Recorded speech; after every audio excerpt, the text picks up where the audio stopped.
Neste momento, realizaremos o painel Obstáculos Jurídicos Constitucionais da Proposta de Reforma Tributária. Neste momento, passamos a palavra ao palestrante, senhor Marco Aurélio Greco, doutor em Direito e mestre em Direito Tributário, além de autor de diversos livros e artigos sobre os temas tributários.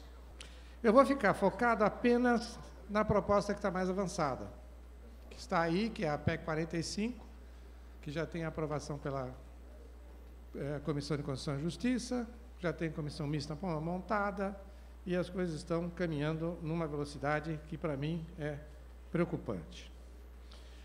Minhas observações vão ser, basicamente, da perspectiva jurídica, mas entendendo a perspectiva jurídica, não a perspectiva apenas do texto. Claro, eu estarei focado no texto, mas nós temos que entender que, quando se fala de perspectiva jurídica, eu tenho que estar sempre atento às três grandes interfaces do direito, que é o político, econômico e social. A eficácia da norma jurídica, a segurança que se espera da norma jurídica, advém da maior ou menor sintonia com as três interfaces, e não apenas com uma. Por que eu vejo essa referência? Porque eu vou dizer em 2 minutos que o grande personagem dessa história foi pura e simplesmente ignorado na PEC 45. Eu vou levantar 5 pontos diretos sobre o mérito da proposta. Não vou me preocupar com outras questões, embora sejam elas relevantes. O primeiro ponto é a questão da uniformidade em si.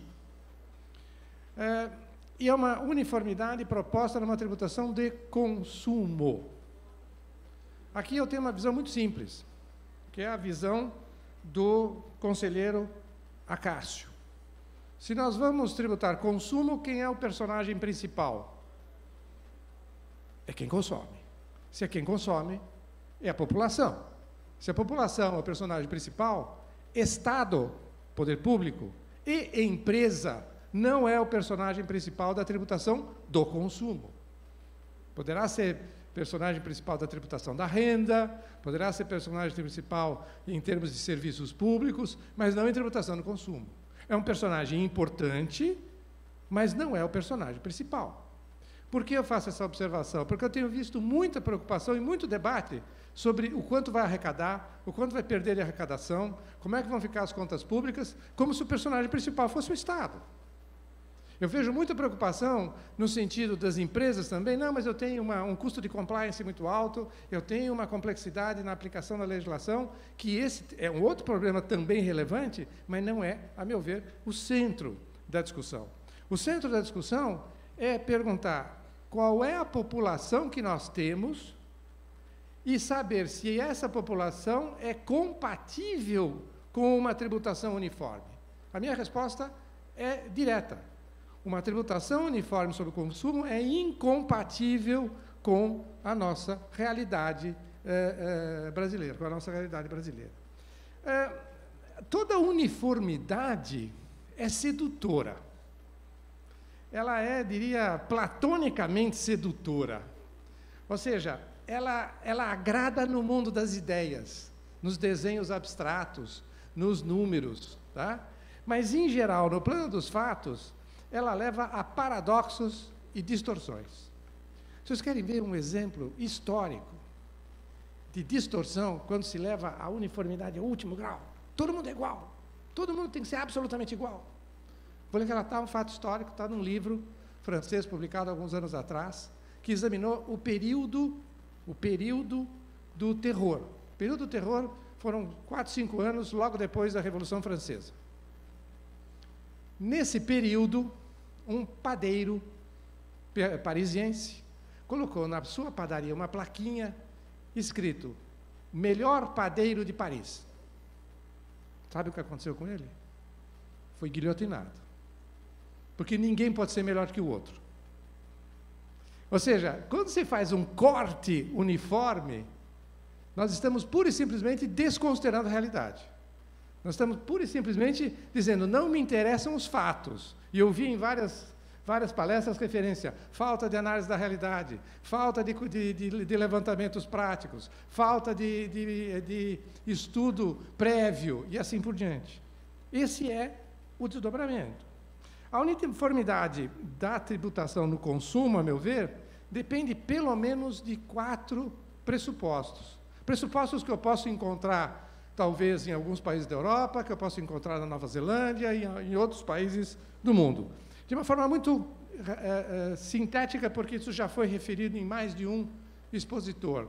Primeiro pressuposto é o nível de renda da população tem que ser razoavelmente uniforme. Segundo, o perfil de consumo da população deve ser razoavelmente uniforme. Terceiro, a distribuição territorial da população e do consumo também tem que estar razoavelmente posta. E quarto, a dimensão territorial não pode ser um fator que atrapalhe. Muito bem, nenhum destes pressupostos está atendido no Brasil. Quando se fala de pirâmide de renda, eu posso encontrar gente que ganha um salário mínimo ou menos por mês e gente que ganha 500 salários mínimos por mês. Eu vi contratos de mais de 500 salários mínimos por mês. Perfis de consumo é totalmente diferente. Consumo no Brasil, eu tenho desde farinha de mandioca até assinatura de Netflix. Eu tenho biscoito de cachorro e rapadura ou leite. Como é que eu vou querer uma tributação uniforme se o perfil do consumo é totalmente diferente? Vai se dizer, bom, isso vai ser neutralizado por uma despesa pública. Ora, isso é gerar mais dependência ao poder público. Tá? Ou seja, é criar, já foi usada essa palavra, é criar agora uma bolsa IBS. Mas vamos pensar da perspectiva do consumidor. Da perspectiva do consumidor que vai sofrer uma tributação, em muitas hipóteses, muito maior do que ele está acostumado. Tá? Qual a reação dele? Como indivíduo você se posiciona? O que é melhor para ele, indivíduo? Não gastar, ou gastar sem ter renda, e depois receber alguma coisa do governo? Claro que é não gastar. Por quê? A despesa é certa, a receita é incerta. Qual é o efeito prático disso, da perspectiva do consumidor? Ou reduz o consumo, ou depende do Estado. Além disso, na PEC 45, fala-se que haverá uma suplementação de renda para o contribuinte de baixa renda. Fala-se baixa renda. Eu li não só a exposição de motivos, li a nota técnica que está no CECIF. Fala-se, não, vai ser por família. Aqui eu tenho que ter uma outra preocupação que não tem nada a ver com tributação. Para uma suplementação dessa natureza, eu vou precisar de um número de identificação individual que seja apresentado em todas as transações, inclusive mercearia, padaria, farmácia, etc., com o governo tendo acesso a todas essas informações e podendo consolidar tudo. Sabemos que um dos maiores computadores do mundo está lá no subsolo em Brasília. Não vamos esquecer isto. Tá? Isso tem um efeito que extrapola a questão tributária, isso compromete a privacidade. Nós estamos vivendo o problema de definição de perfis, nós estamos vivendo o problema de redes sociais, onde eu posso consolidar informações individuais e pré-determinar a conduta futura do indivíduo, não só fazer o controle da conduta passada, como pré-determinar a conduta futura do indivíduo. Estamos entrando num momento de inteligência artificial e eu vou colocar todas as informações sobre todas as transações que eu fizer, não apenas transações bancárias, são todas aquelas compras que eu fizer na padaria, na farmácia, no médico e assim por diante, disponíveis para uma consolidação que alguém, de uma forma, usando uma palavra que já foi dita várias vezes aqui, ingênua, acha que não vai acontecer. Além disso, a tendência humana, quando falta renda, mas se quer aumentar o consumo, o mecanismo tradicional é claro, fácil. Eu aumento o consumo sem renda com o quê? Mercado negro, contrabando, economia paralela e assim por diante. Terceiro pressuposto, distribuição territorial. Aqui nem precisamos falar. Quantos habitantes por quilômetro quadrado temos aqui na região norte e quantos habitantes por quilômetro quadrado temos na cidade de São Paulo? O último número que eu achei falava em 6.000 habitantes por quilômetro quadrado em São Paulo, contra 3 ou 4, sei lá, na região norte. Né? Portanto, onde estará o consumo? Né? O consumo estará concentrado onde tiver maior concentração populacional. Eu diria, é preciso, antes de começar uma reforma, e disse aqui o doutor Argos muito bem, é preciso, antes de começar uma reforma, enxergar o Brasil, enxergar a realidade que nós temos hoje, e não apenas um desenho num PowerPoint, por mais colorido que ele seja.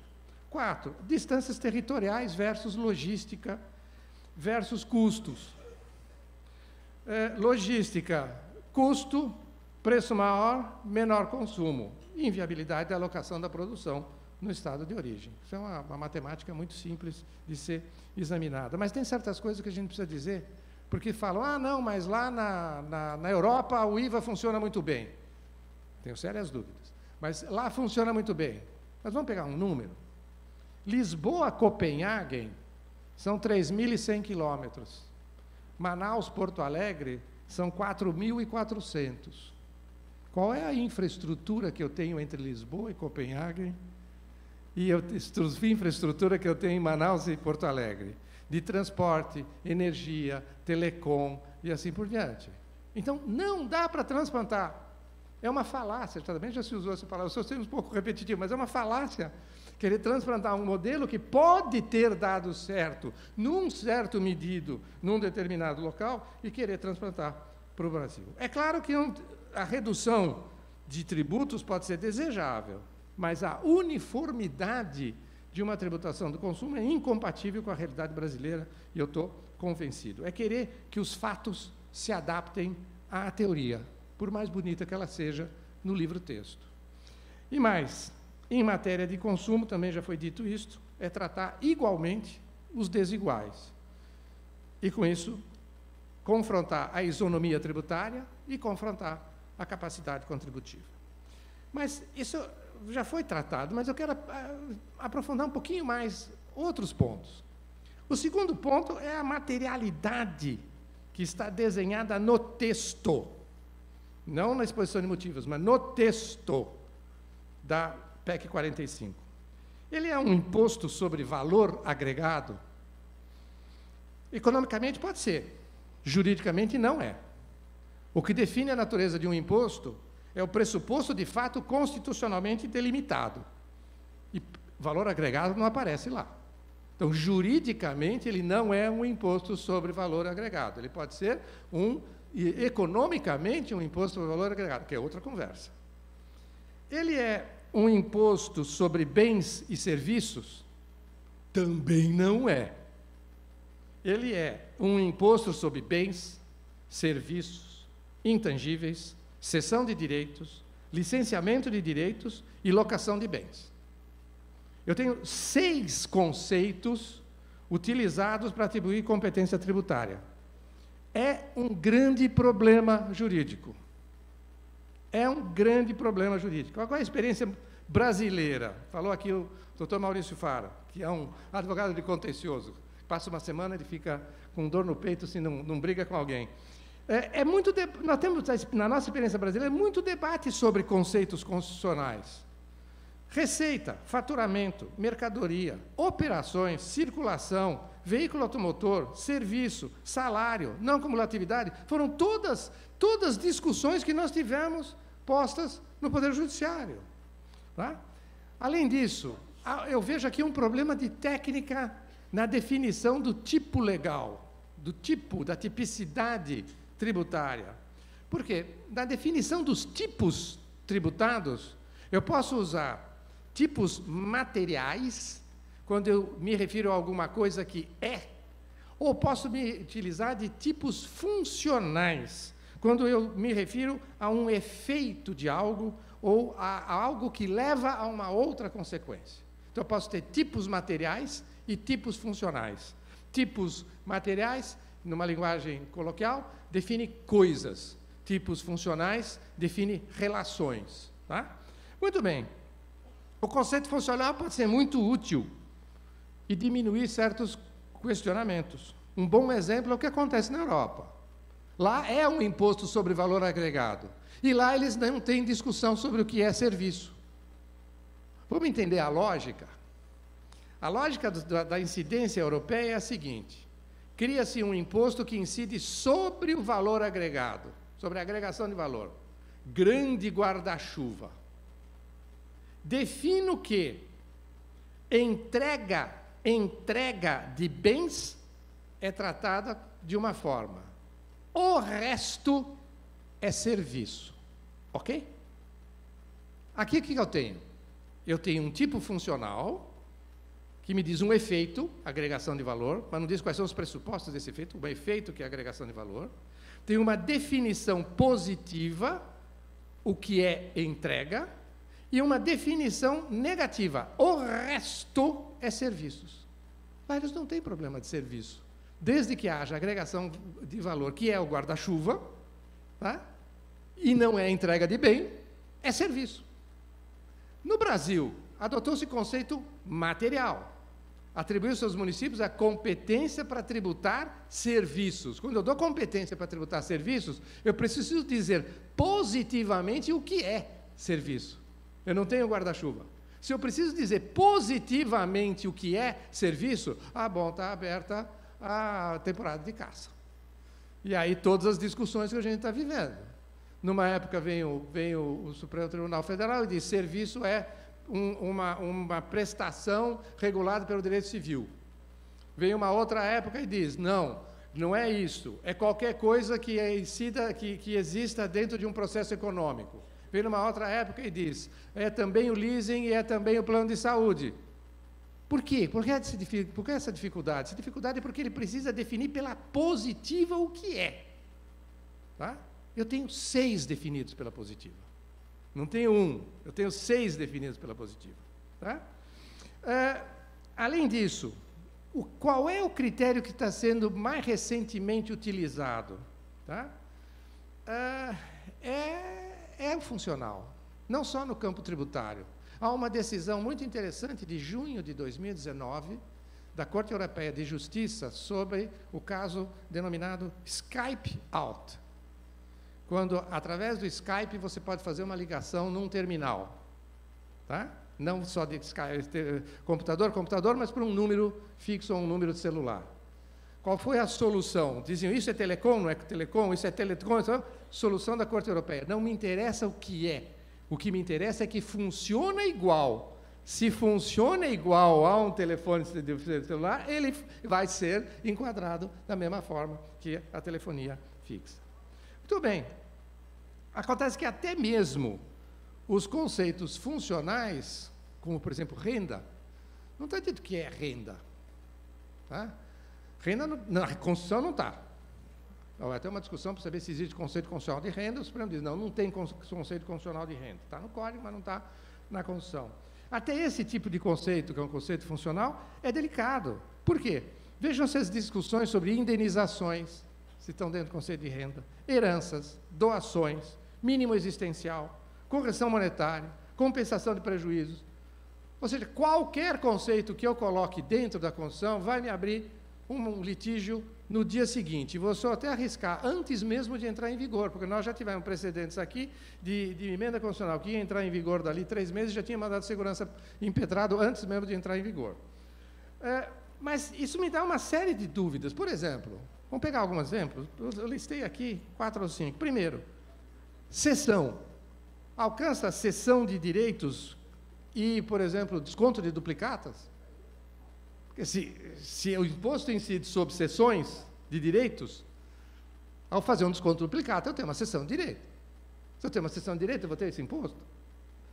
A locação, que é outro conceito, alcança aluguel de ações em bolsa, que é outra figura que nós temos na prática brasileira. A cessão alcança a cessão de direitos autorais. Os bancos estarão alcançados e incidirá sobre o spread, dizem os autores que não Mas eu pergunto, mas o banco é prestador de serviço? Por que ele não vai pagar o IBS tal qual os outros pagam? Ele é prestador de serviço. Ou seja, abre-se, através da técnica que foi utilizada na formulação do texto, um contencioso significativo, de modo que aquele que não se enquadrar em nenhum dos conceitos, está fora, pura e simplesmente. Terceiro ponto, são 5. Terceiro, tributação no local do consumo.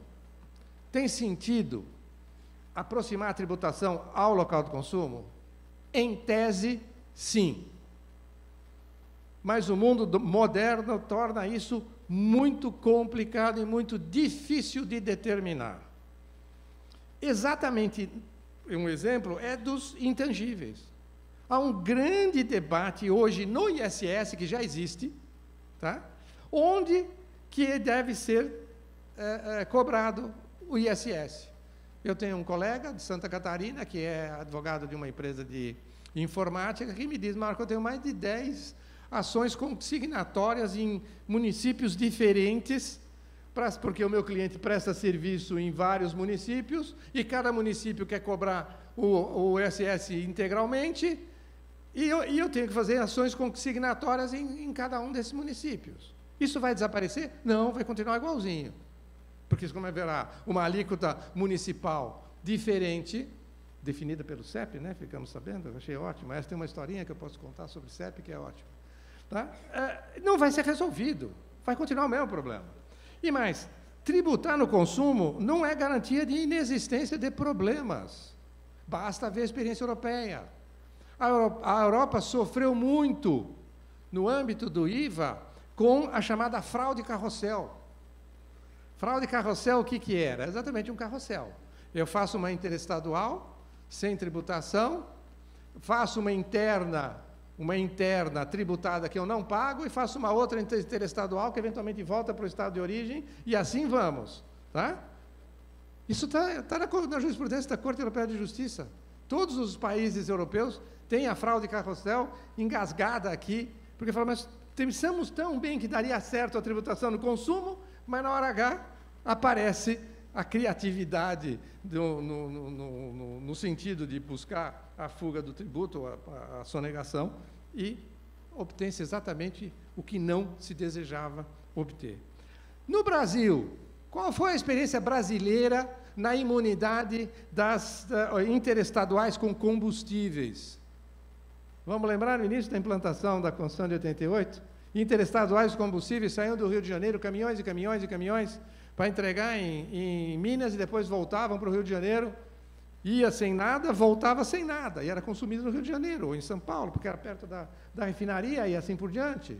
Então, vamos desmistificar essa ideia de que, através de fórmulas abstratas, que não levem em consideração a experiência concreta brasileira, funcionam no Brasil.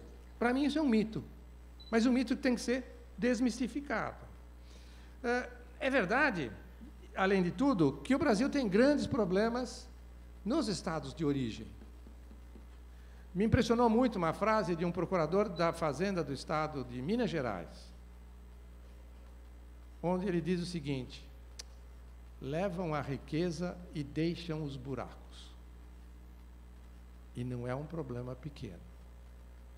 Basta ver o que aconteceu no último ano, nos últimos 12 meses. Então, nós não podemos, pura e simplesmente, querer implantar, independente de todos os argumentos econômicos que já foram levantados, para esta, aquela solução. Nós não podemos implantar um modelo de tributação exclusivamente no consumo, se nós não enxergarmos a realidade brasileira. Além disso, quais são os estados que perdem? Porque o quadro é sempre maravilhoso. Vamos crescer 5% ao ano em 2 anos, vamos dar a condição econômica maravilhosa para todos os empresários, e vamos ter o melhor dos mundos no horizonte mínimo. Mas ninguém conta, quem perde? Porque quem perder vai ter dependência maior ainda da União para viver. E eu nunca vi, eu me formei em 1971. Eu nunca vi a União com dinheiro sobrando. Nunca vi. Pode ser que tenha no futuro, com alguma solução mágica. Outro problema ligado a essa dependência da União. Eu sou muito desconfiado com cálculos matemáticos prévios, seja quanto à exatidão em concreto do cálculo matemático, seja quanto à aceitabilidade no tempo desse cálculo. Vejam o que aconteceu com a Lei Complementar 87.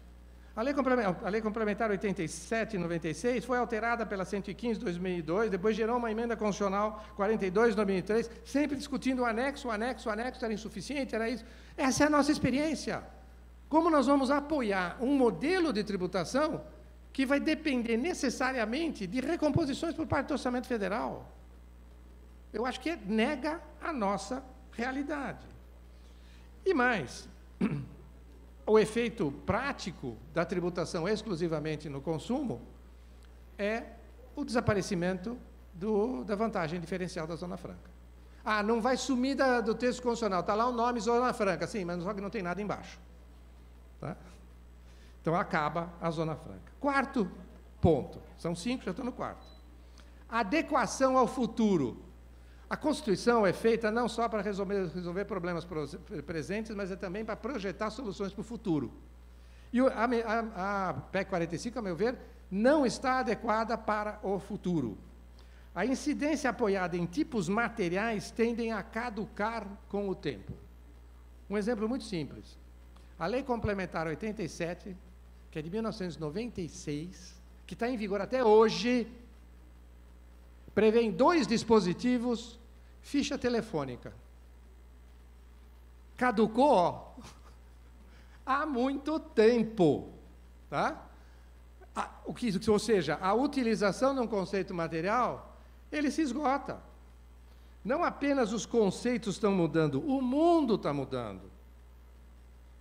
Qual foi a data do lançamento do primeiro iPhone? 2007, 12 anos. Qual era a nossa vida até 2007 e depois de 2007? Qual é o perfil das indústrias antes de 2007, antes do smartphone e depois do smartphone?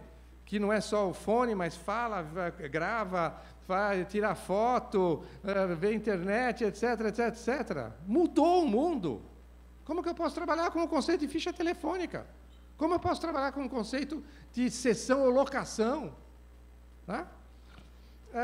Não só tipos de atividade econômica surgem e desaparecem, não só os próprios tipos de atividade econômica surgem e desaparecem, não só fábricas de CD-ROM e locadoras de filmes é que desapareceram.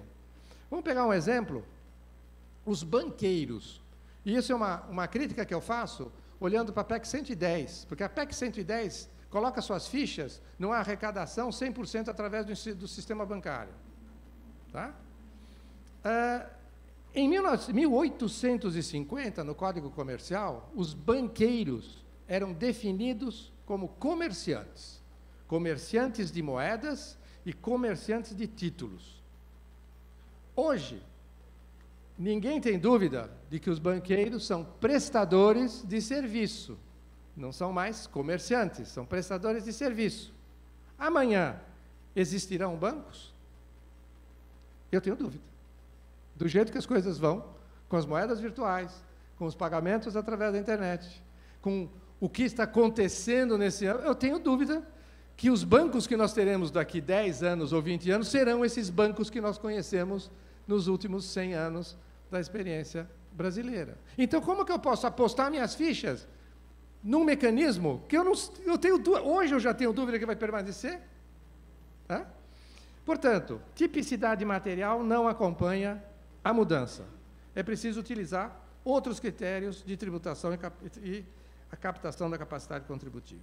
Quinto ponto, e aqui eu vou encerrar, porque é um tema que foi mencionado muito en passant pelo debatedor, estava lá, não me lembro, desculpe o nome, colega, nesse último painel, e pelo Maurício Faro. Contencioso judicial. É outro esquecido da PEC 45. Ele fala que o comitê gestor vai se representar ativa, passivamente, extrajudicial e judicialmente, todos, que haverá uma coordenação entre as procuradorias e assim por diante. Mas, e a litigiosidade? Vai acabar? A litigiosidade está arraigada na experiência brasileira. Existem vários pontos de atrito atuais que continuam no modelo da PEC 45. A diferença entre crédito de insumo e consumo final, entre local da prestação de serviços, caracterização de um estabelecimento, pode dizer, não, paga no estabelecimento, mas o que é um estabelecimento hoje? Nós temos estabelecimento virtual. Né? Quais são os elementos de conexão tributária nesse mundo virtual? Como ficam atividades remotas e como eu tributo as atividades na nuvem, os serviços prestados na nuvem? Como eu lido com essa definição positiva de conceitos constitucionais? Tudo isso já existe hoje e vai continuar. Só que não vai continuar em cima de um conceito, serviço, vai continuar em cima de 6 conceitos. Tá? Eu não creio que a litigiosidade vai diminuir. É ingênuo imaginar que ela vai acabar. Talvez até aumente. Onde houver incidência tributária, haverá contencioso. Mas, quando se fala de contencioso, o que significa, vamos pegar 2 ou 3 números, o que significa o contencioso judicial de ICMS e ISS? E na medida em que se pretende transferir esse tributo para a competência federal. Vamos lá. Conselho Nacional de Justiça, publicação Justiça em número 2018. O que ela diz? Olha só. A Justiça Estadual, que cuida de ICMS e ISS, está em 2.697 municípios. Mas ela não será mais competente. Ok. A Justiça Federal...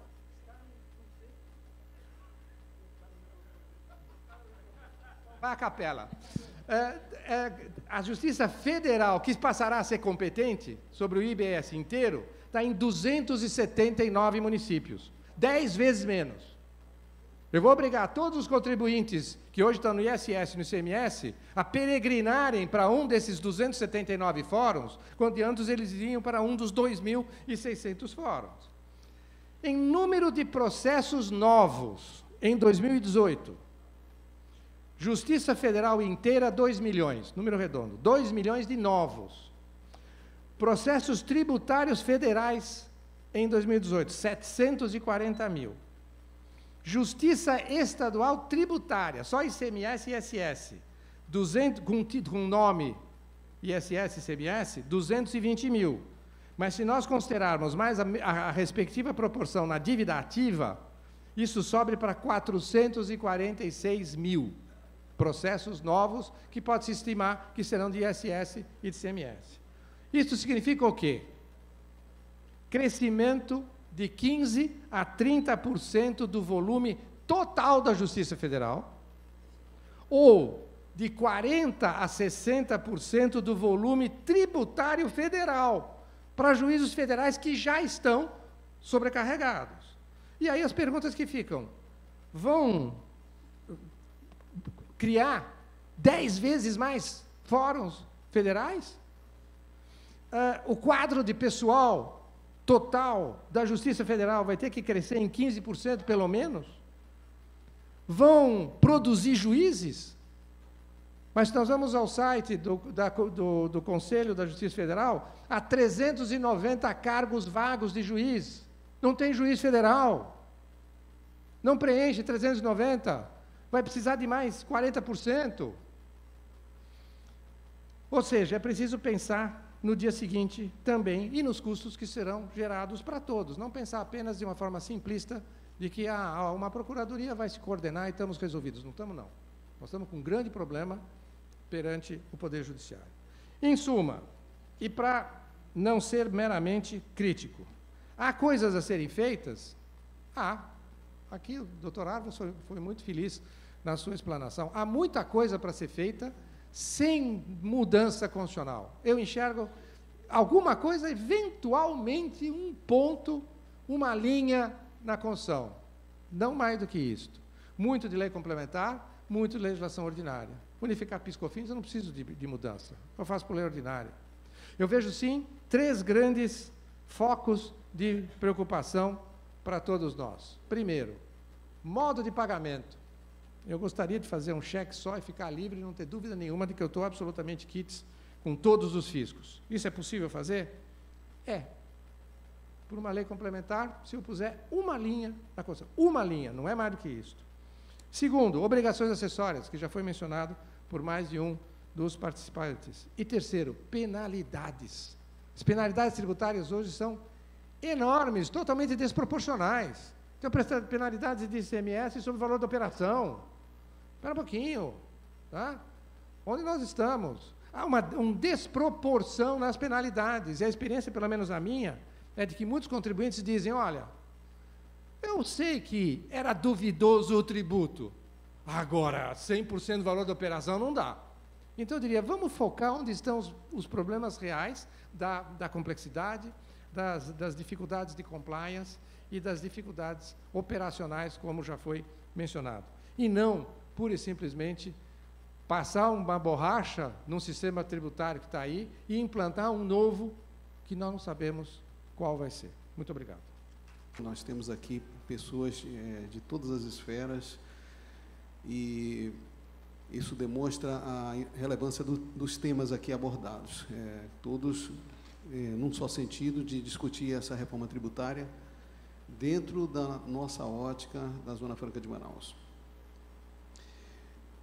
Eu tive algumas anotações aqui da palestra muito surpreendente do Dr. Marco Aurélio, apesar do briefing que nós tivemos outro dia, na qual ele detalha muito pormenorizadamente sobre a questão da adequação que se faz necessária para a implantação de um tributo que seja uniforme. Sem repassar alguns outros temas, eu gostaria de me concentrar um pouquinho nos impactos que são causados pela inadequação do tipo do tributo ao Brasil como um todo, e especialmente aqui na Zona Franca de Manaus, né? A doutora Priscila também falou de outro ponto muito relevante dessa proposta de reforma tributária que está sendo objeto principal da nossa avaliação, que é a PEC 45, apesar de que algumas outras também enfrentam um tema parecido.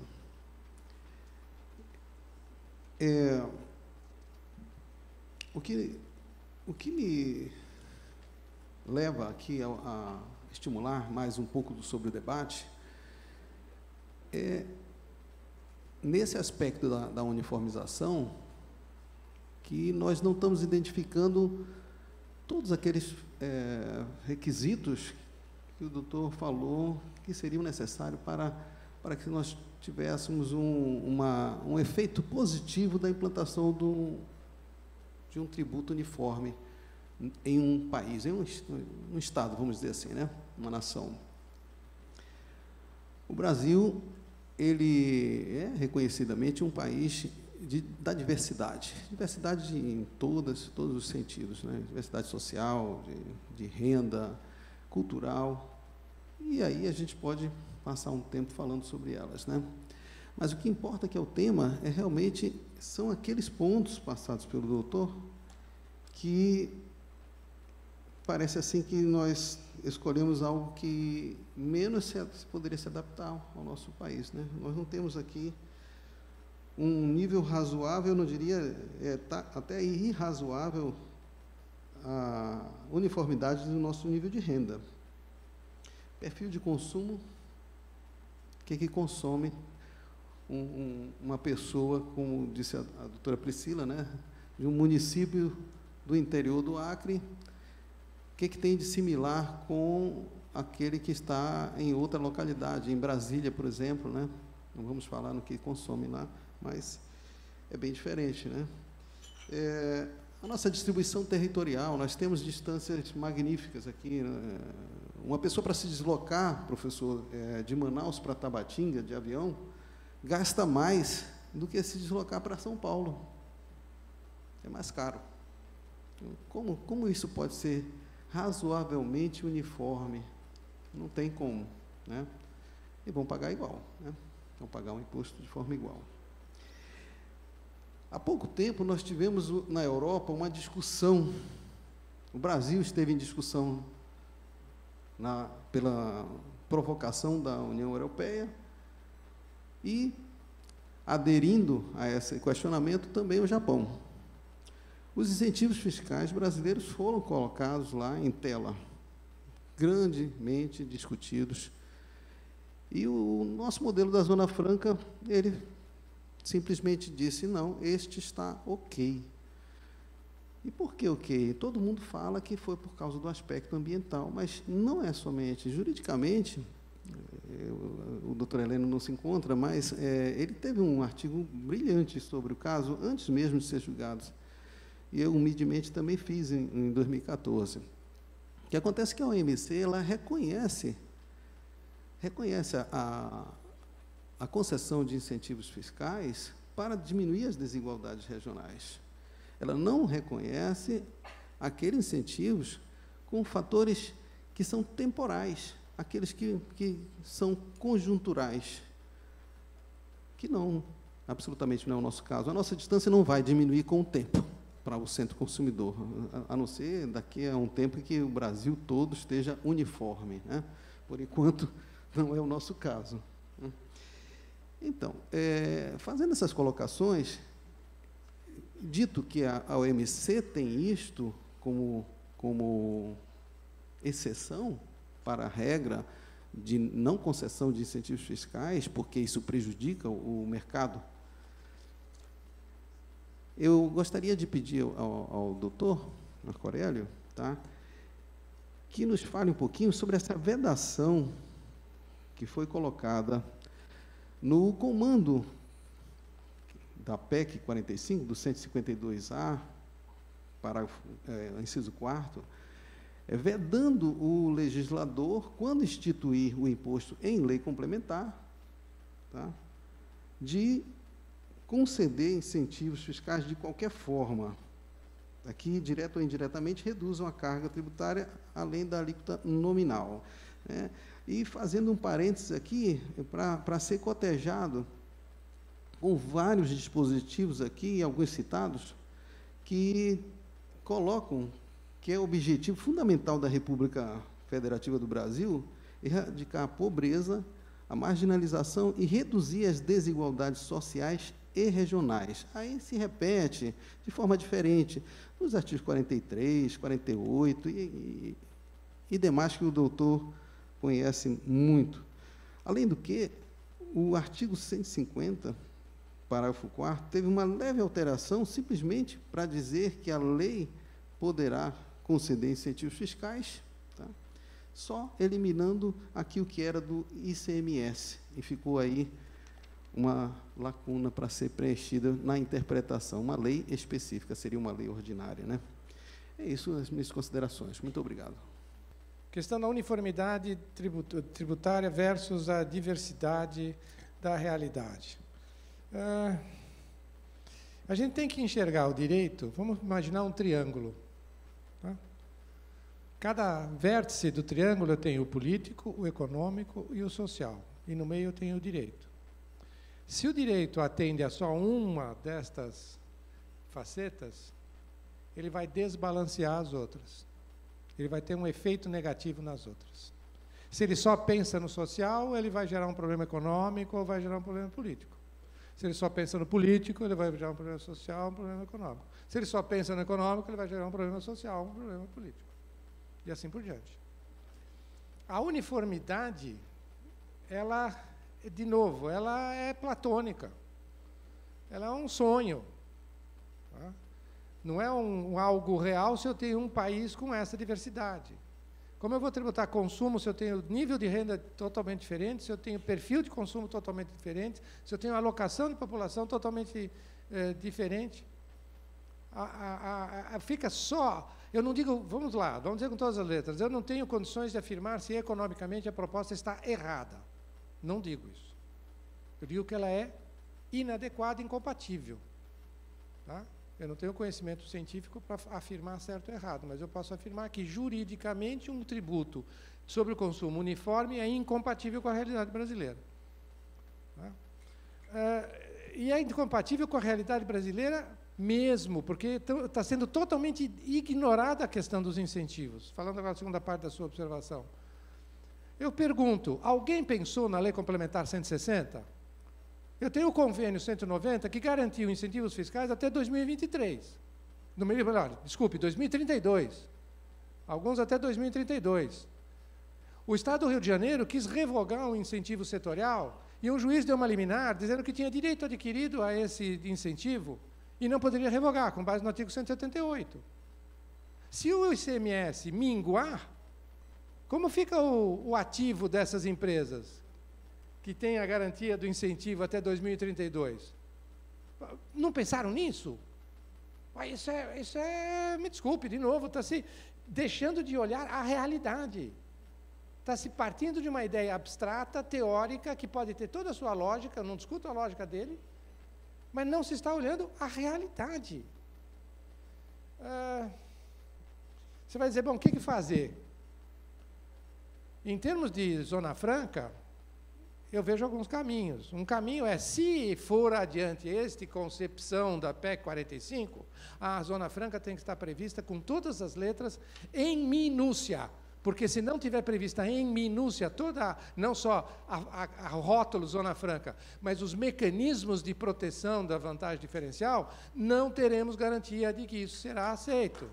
Vou lhe dizer mais, vamos ser bem advogados? Ou seja, mas isso vai quebrar a lógica interna da PEC 45.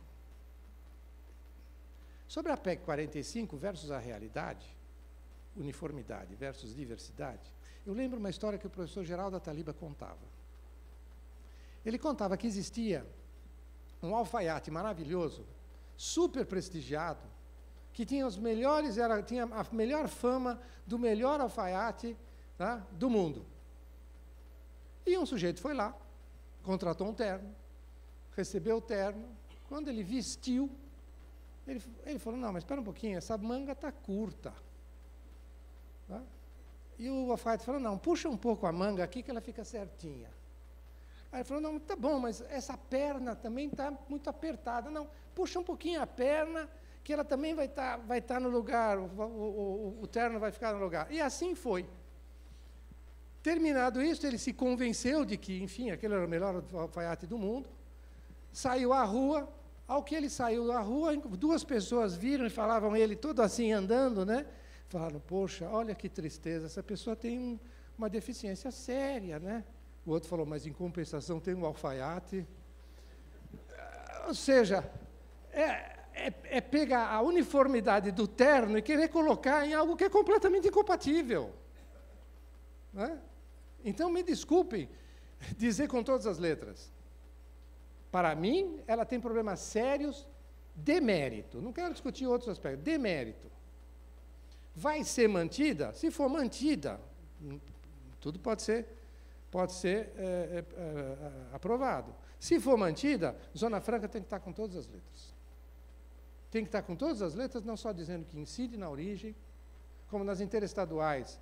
Vai poder haver redução das alíquotas por estados e municípios, como será garantido o direito de crédito no destino, como o direito de crédito será integral, inclusive se houver redução das alíquotas na origem, porque senão vem a jurisprudência do Supremo dizer que redução de base de cálculo é redução do crédito, e, portanto, se deu redução aqui, vai ter que dar a redução do crédito lá. Enfim, tem que ter um mecanismo que proteja em minúcia. Essa é uma alternativa. Outra alternativa, várias. Apareceram aqui pelo menos umas 3. Trabalhar na própria lei complementar, trabalhar na legislação ordinária, fazer convênio. Conversava com meu amigo Alfredo Maranca, que tem um outro colega com grande experiência na área estadual, e eu falava, por que não se faz um convênio com o FAS para todas as obrigações acessórias? E uniformiza as obrigações acessórias. Cada estado tem que ter as suas? Por que tem que ter inscrição estadual em cada estado? Não se pega o CNPJ, que está aí, faz um convênio com a Receita Federal. Enfim, ou seja, existem espaços para se caminhar na simplificação, para diminuir o custo de compliance, tá? Sem necessidade de fazer uma mudança tão profunda como esta que está sendo apresentada. Tá? Enfim, meu amigo, minha preocupação é o timing que está sendo dado a esta tramitação. Correr neste tema não é a melhor estratégia. Eu prefiro ser tartaruga e chegar na frente, ao invés de uma lebre que se cansa no meio do caminho. Muito obrigado.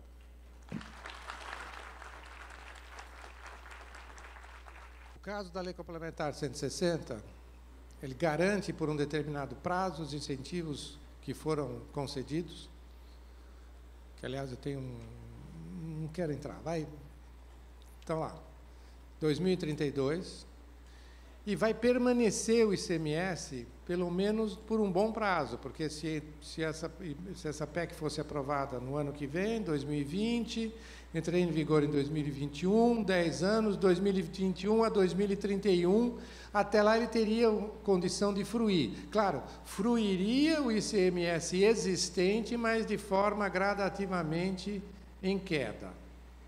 Aí você teria, sim, condição de entrar com uma ação de indenização contra o Estado, porque ele não garantiu o efeito econômico no período. Artigo 178.